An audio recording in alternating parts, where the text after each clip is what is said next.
Hey guys, what's up? And today I'm gonna do another things video where I talk about things, which are basically songs released in the past 2 or 3 weeks.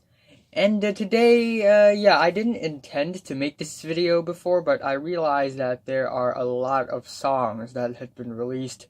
So, I guess I had to do a video about it. But before we start off, I want to say rest in peace to Mac Miller, which is a singer, rapper, a musician, and it's also kind of shocking that when I heard the news that he passed away, because I mean, well, a lot of young rappers are passing away lately for some reason, like Lil Peep, X, and we also have other musicians like Avicii, and I don't know what's going on, but it's just sad and shocking, and I'll say that much. But anyway, let's get into our first section of the video where I talk about songs that I don't like as much or hate as much. I just think it's meh. Starting off strongly with Kanye West and Lil Pump's song, I Love It. She's such a fucking hoe. I love it. I'm a sick fuck. I like a quick fuck. Woo. And this track, okay. When I saw the music video, like when I saw the title of the video, I was like, hold on a second. Is this real life? Is this really happening right now? Because Kanye West, the artistic genius, collaborating with Lil Pump. Okay, think about that. And to make this song even more insane, it is premiered at the Pornhub Awards. What? But yeah, anyway, I do like the beat a little bit on this track. I think it's kind of fun. And I do enjoy the music video a little bit as well. It's really funny, it's really quirky. There's a comedian in there who is gigantic, while Kanye West and Lil Pump were like tiny little Roblox characters in the music video, and they were kind of walking down the hallway, and it's goofy and funny. However, yeah, as always, Lil Pump's performance lacks a lot on this track, and his auto-tune is kind of obnoxious. Next up, I'm kind of on the fence with this one because it's Keith Ape's Ninja Turtle featuring Wifisfuneral. A track that PewDiePie complimented, literally, in the comments of the video. However, I don't think this track is that great. The instrumentals are okay, but the flow, the delivery of Keith Ape is a little goofy. So I'm not too sure about this track. And another big track would be Lana Del Rey's Mariner's Apartment Complex. And it's been a while since she had released a song, and this song is very mellow, soft, somber, gorgeous little piece of pop, I guess, art pop, and I think it's decent at best. And I do like the instrumentals quite a bit. I like how the instrumentals sort of build up to a climax, but in the full picture, it's not really that great. And another track to talk about would be Logic's new track, Everybody Dies.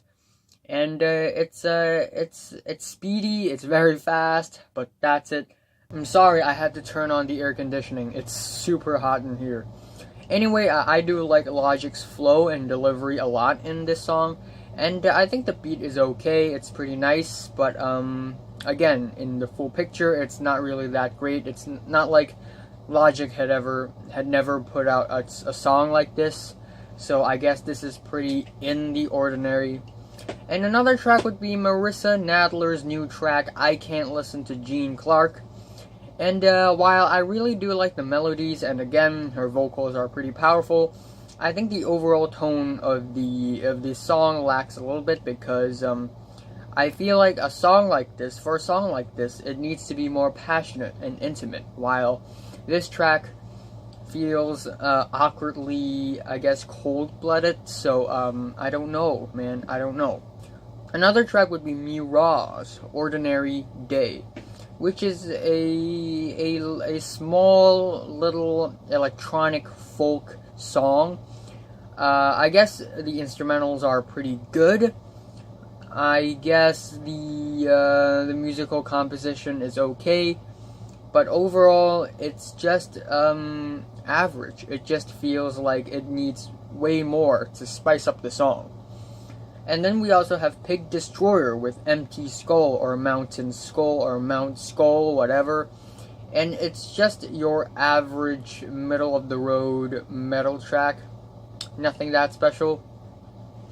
Also, the new track from Rico, Nasty Wanna Do, which is I guess a banger, but again, that's pretty much the extent of it. A banger, nothing beyond that. The beat is okay. I mean, it's pretty one-dimensional and pretty predictable, so I'm not digging this track as much. And we also have a new track from Sunkill Moon or Mark Kozlek, and it's called Linda Blair, and it's a really similar to what Mark Kozlek had released earlier this year. It's this track is really long-winded, really wordy, really lo-fi, and but this is what makes this track even more special is that it's weird, it's absurd.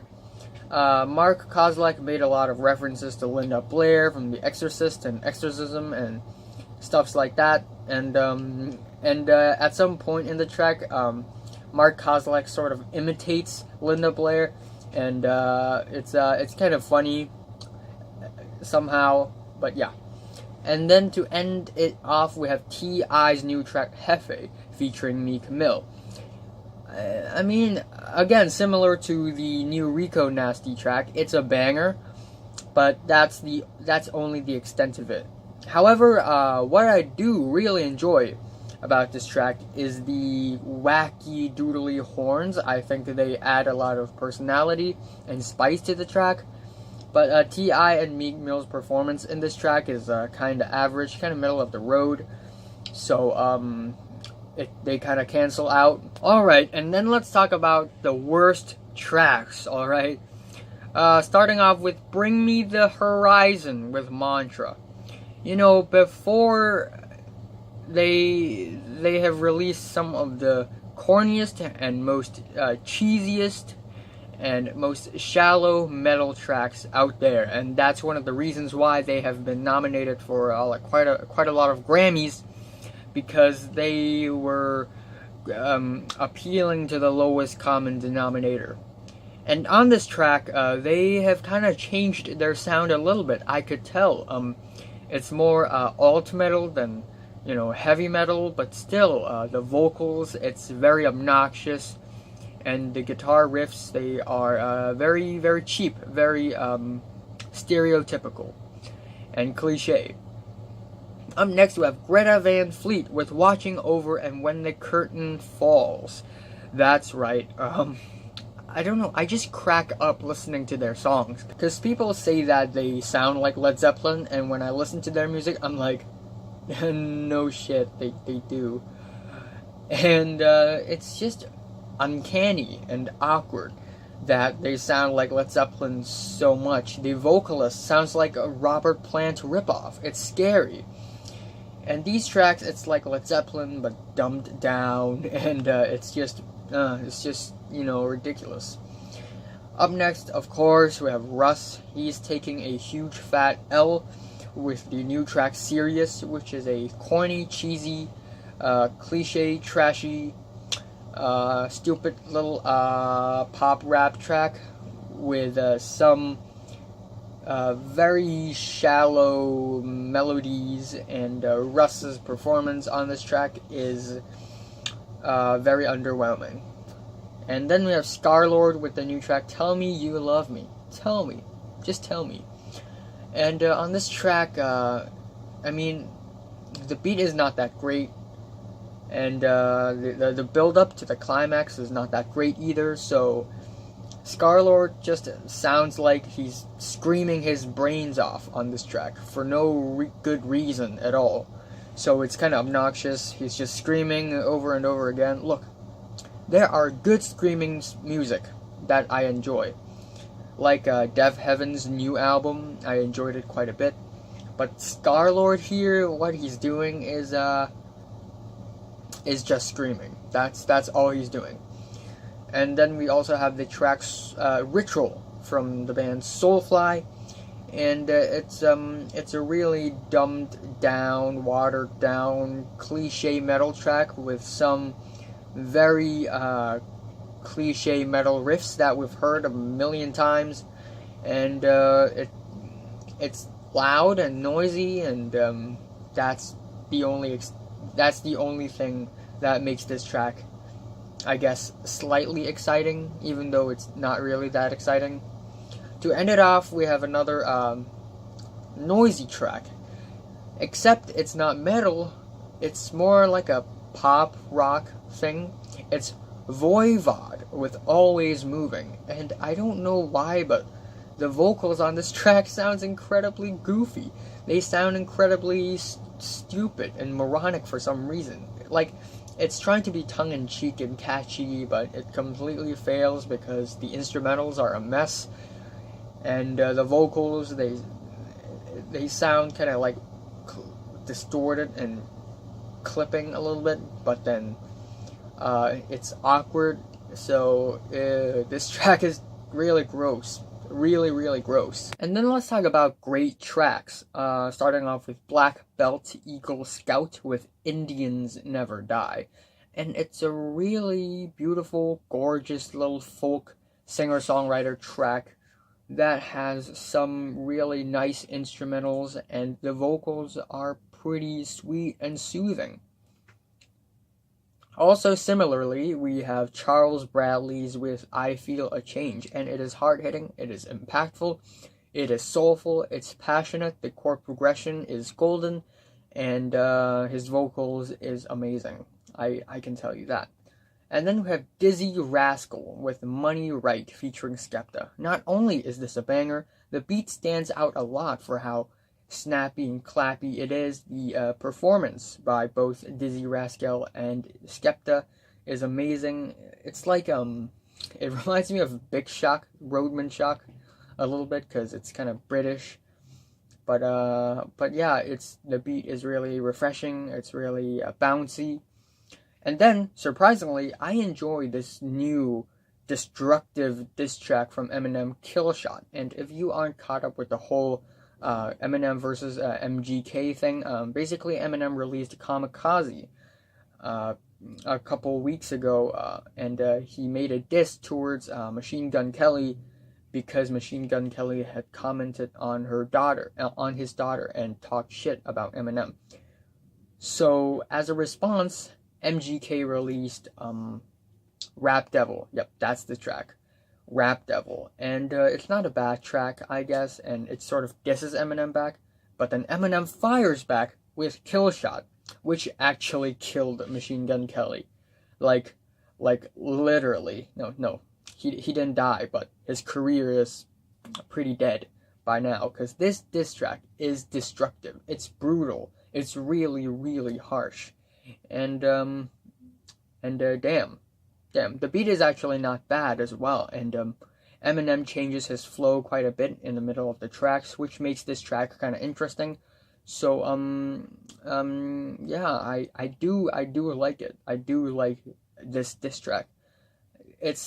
I don't know which diss track is better, the Pusha T's Story of Added On or this one, but I guess what makes this track stand out is that the beat is original. It's really from Eminem, and not someone else's beat, you know.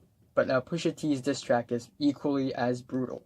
Next up, we have Grievous with the track Inert, and it's very similar to Portal's latest album, Ion, and this track is a really solid death metal track that blows your eardrums with these dissonant guitars, and damn. And And then we have Guerilla toss with a new track, Come Up With Me. And it's more psychedelic, it's more experimental, it's more percussion heavy than vocals heavy. And like their previous track, it's groovy, it's funky, it's strange, it's weird, it's unorthodox, and I love it. And then up next, surprisingly, I enjoyed this new track from Joji, Slow Dancing in the Dark. I didn't like it that much at first, but it really, really grew on me. And I like how emotional and soulful the melodies are, and I like how it builds to this climax with these synths. And it sounds like Joji overcoming his emotions, and it's pretty nice, pretty moody. Also, speaking of moody tracks, we have Julia Holter's new track, I Shall Love Too. Yes, she's back with this experimental, abstract little dream pop track that has some very tasteful and vivid instrumentations. And Kitten, the band, had released 2 new tracks, Mercury and Secrets, and both of them are very colorful and vivid, catchy and fun, 80s throwback, early 90s throwback synth pop tracks that I really dig. And it's very emotionally potent, it's very solid, it's very dancey as well. Also the new Lando chill song, Da Vapor, featuring Swim. Okay, one sec. Who is featured on this track? I remember there's a feature. And it's Swan Soup. There we go, Swan Soup. I almost said swimsuit. But yeah, this track, the beat is really interesting. It's really odd and skippy. And the performance by both parties is pretty memorable and amazing as well. And then up next we have Laura Jane Grace and the Devouring Mothers with Apocalypse Now and Later. And this track is a very passionate and solid and well-composed folk rock jam. Them sirens. Up next we have Michael Christmas with Ball, with a very funny and hilarious music video attached to it. If you want to hump, you jump or something like that. It's kind of funny. And this track, the instrumentals, they are snappy, clappy, and refreshing and bouncy. And it has this really nice laid-back West Coast vibe. And the flow by Michael Christmas is really amazing. Excellent flow. Also, excellent flow for Mick Jenkins with the new track, What Am I To Do? Cause, damn, another solid rap song from Mick Jenkins. And the instrumentals and the beat, it's great. It's not as great as Bruce Banner, but still pretty damn great. And once again, Mick Jenkins' performance here is fantastic, fantabulous. And we also have Milo with Stet. And it's a little funny little abstract rap track that takes a more minimalistic approach while not being moody and dark at all. So it's a refreshing take on abstract rap music, as always, for Milo. Also, the new Neneh Cherry track, Shotgun Shack. And the beat is odd, and it's cool. Her vocals are nice, and the overall instrumentations and the composition is really odd, but memorable at the same time, and low-key catchy.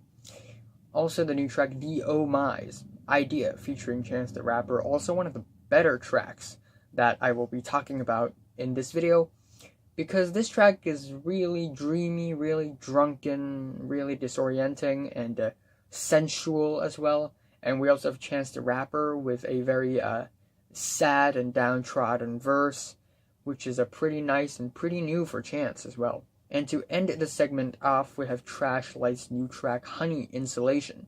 And it's this noisy, experimental, dance, pop, post-punk track that's really unorthodox, really strange, but in the full picture, it all works so well together. The instrumentals work so well together, and I am impressed with this track. And to end off the video, I want to talk about the Elon Musk situation here. Elon Musk had been a very controversial inventor, entrepreneur, and businessman, and recently in 2018, he had made bold moves, including dating Grimes, and then having this beef. This, I guess it's kind of like a one-sided beef with Azealia Banks.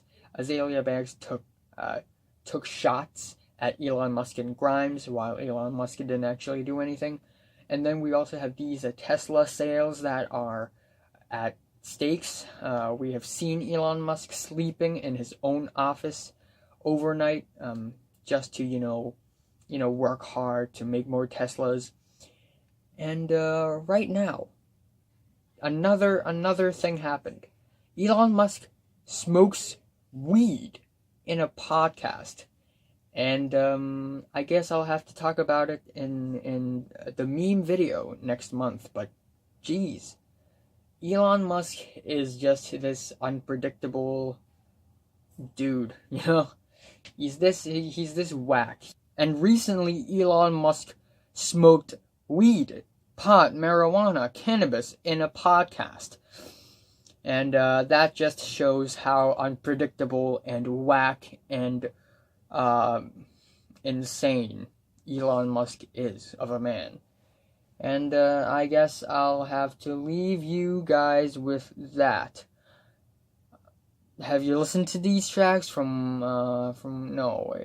you listened to these tracks? Did you love it? Did you hate it? Subscribe if you want more.